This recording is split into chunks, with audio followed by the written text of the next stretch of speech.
जय माता दी। ओम नमो नारायण। आज हम भगवान विष्णु की, भगवान शिव की विशेष कृपा पाने के लिए आमल की एकादशी व्रत कथा व उसके महात्म्य का श्रवण करेंगे। यह एकादशी फागुन मास के शुक्ल पक्ष की एकादशी है। तो चलो श्रवण करें आमल की एकादशी के व्रत की कथा व महात्म्य। मंधाता जी बोले कि हे वशिष्ठ जी, यदि आप मुझ पर प्रसन्न हैं तो ऐसे व्रत की कथा कहो जिससे मेरा कल्याण हो। महर्षि वशिष्ठ जी बोले कि हे राजन, सब व्रतों से उत्तम और अंत में मोक्ष देने वाला आमल की एकादशी व्रत वर्णन करता हूँ। यह फागुन माह शुक्ल पक्ष में होता है। इस व्रत के फल से समस्त पाप नष्ट हो जाते हैं। इस व्रत का पुण्य 1000 गौ दान के फल के बराबर है। उसे ध्यान पूर्वक सुनो। एक वैदिक नामक नगर था। उस नगर में ब्राह्मण, वैश्य, क्षत्रिय, शूद्र चारों वर्ण आनंद पूर्वक रहते थे। नगर में सदैव वेद ध्वनि गूंजा करती थी। उस जगह पापी, दुराचारी, नास्तिक आदि कोई न था। उस नगर में चेतररथ नामक चंद्रवंशी राजा राज्य करता था। वह महान विद्वान तथा धार्मिक था। उस राज्य में कोई भी दरिद्र तथा कंजूस नहीं था। उस राज्य के सब निवासी विष्णु भक्त थे। वहाँ के निवासी वृद्ध से बालक तक प्रत्येक एकादशी का व्रत करते थे। एक समय फागुन मास के शुक्ल पक्ष की आमल एकादशी आई। उस दिन राजा से प्रजा तक, वृद्ध से बालक तक सबने हर्ष सहित उस एकादशी का व्रत किया। राजा अपनी प्रजा के साथ मंदिर में आकर कुंभ स्थापित करके तथा धूप, दीप, नैवेद्य, पंचरत्न, छत्र आदि से धात्री का पूजन करने लगे। वह सब धात्री की इस प्रकार स्तुति करने लगे कि हे धात्री, तुम ब्रह्मा स्वरूपा हो, तुम ब्रह्मा जी द्वारा उत्पन्न हो और समस्त पापों को नष्ट करने वाली हो। तुमको नमस्कार है। अब तुम मेरा अर्घ्य स्वीकार करो। तुम श्री रामचंद्र जी के द्वारा सम्मानित हो। मैं आपकी प्रार्थना करता हूँ, मेरे समस्त पापों का हरण करो। उस देवालय में रात्रि को सबने जागरण किया। रात्रि के समय उस जगह एक बहेलिया आया। वह महापापी और दुराचारी था। अपने कुटुंब का पालन वह जीव हिंसा करके करता था। वह भूख प्यास से अत्यंत व्याकुल था। कुछ भोजन इच्छा से मंदिर के एक कोने में बैठ गया। उस जगह विष्णु भगवान की कथा तथा एकादशी महात्म्य सुनने लगा। इस प्रकार उस बहेलिया ने समस्त रात्रि को अन्य लोगों के साथ जागरण कर व्यतीत की। प्रातः काल होते ही सभी लोग अपने अपने घर चले गए।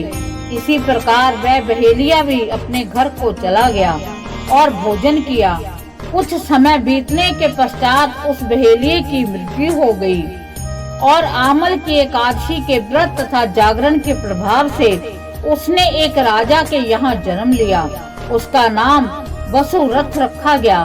बड़ा होने पर वह चतुरंगनी सेना सहित तथा धन धान्य से युक्त होकर 10 सहस्त्र ग्रामों का पालन करने लगा। वह तेज में सूर्य के समान, क्रांति में चंद्रमा के समान, वीरता में विष्णु भगवान के समान और क्षमा में पृथ्वी के समान था। वह अत्यंत धार्मिक, सत्यवादी, कर्मवीर और विष्णु भक्त था। वह प्रजा का सम्मान भाव से पालन करता था। दान देना उसका नित्य का कर्तव्य था। एक दिन वह राजा शिकार खेलने के लिए गया। देव योग से वन में वह रास्ता भूल गया और दिशा ज्ञान न होने के कारण उसी वन में एक वृक्ष के नीचे सोता रहा। उसी समय पहाड़ी से डाकू आए और राजा को अकेला देखकर उस पर मारो मारो का शब्द करके टूट पड़े। वह डाकू कहने लगे कि इस दुष्ट राजा ने हमारे माता पिता, पुत्र पौत्र आदि सभी संबंधियों को मारा है तथा देश से निकाल दिया। अतः इसे अब अवश्य मारना चाहिए। ऐसा कहकर वह डाकू राजा को मारने लगे, उस पर अस्त्र शस्त्र का प्रहार करने लगे। उनके अस्त्र शस्त्र राजा के शरीर पर गिरते ही नष्ट हो जाते और राजा को पुण्य के समान प्रतीत होते थे। उन डाकुओं के अस्त्र शस्त्र उन पर उल्टा प्रहार करने लगे, जिससे वह मूर्छित हो गए। उस समय राजा के शरीर से एक दिव्य देवी प्रकट हुई। वह देवी अत्यंत सुंदर थी, सुंदर वस्त्रों तथा आभूषणों से अलंकृत थी। उसकी भुक्ति टेढ़ी थी, उसकी आंखों से लाल लाल अग्नि निकल रही थी। वह उस समय दूसरे काल के समान प्रतीत होती थी। वह उन डाकुओं को मारने दौड़ी और समस्त डाकुओं को काल के गाल में पहुंचा दिया। जब राजा जगा तब इन डाकुओं को मरा हुआ देखकर सोचने लगा कि इन शत्रुओं को किसने मारा है, मेरा इस वन में कौन हितैषी रहता है। जब वह राजा ऐसा विचार कर रहा था तब ही आकाशवाणी हुई कि हे राजन, इस संसार में विष्णु भगवान के अतिरिक्त तेरी कौन रक्षा कर सकता है। इस आकाशवाणी को सुनकर राजा अपने नगर को वापस आ गया और सुख पूर्वक राज्य करने लगा। महर्षि वशिष्ठ बोले कि हे राजन, यह सब आमल की एकादशी के व्रत का प्रभाव था। जो मनुष्य एक आमल की एकादशी का व्रत भी करते हैं वे प्रत्येक कार्य में सफल होते हैं और अंत में विष्णु लोक को जाते हैं। इस प्रकार हमने भगवान विष्णु की विशेष कृपा की एकादशी, आमल की एकादशी के व्रत की कथा व महात्म्य को श्रवण किया।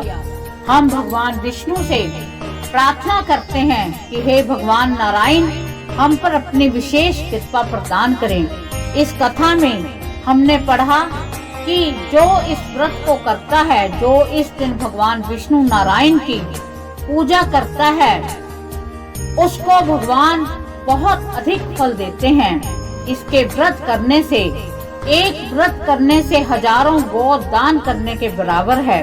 तो इस व्रत का, इस कथा का बहुत महात्म्य है। इस कथा को श्रवण करने मात्र से भगवान विष्णु हमारे सभी जन्मों के जो कर्म होते हैं, बुरे कर्म होते हैं, उनको वो काट देते हैं।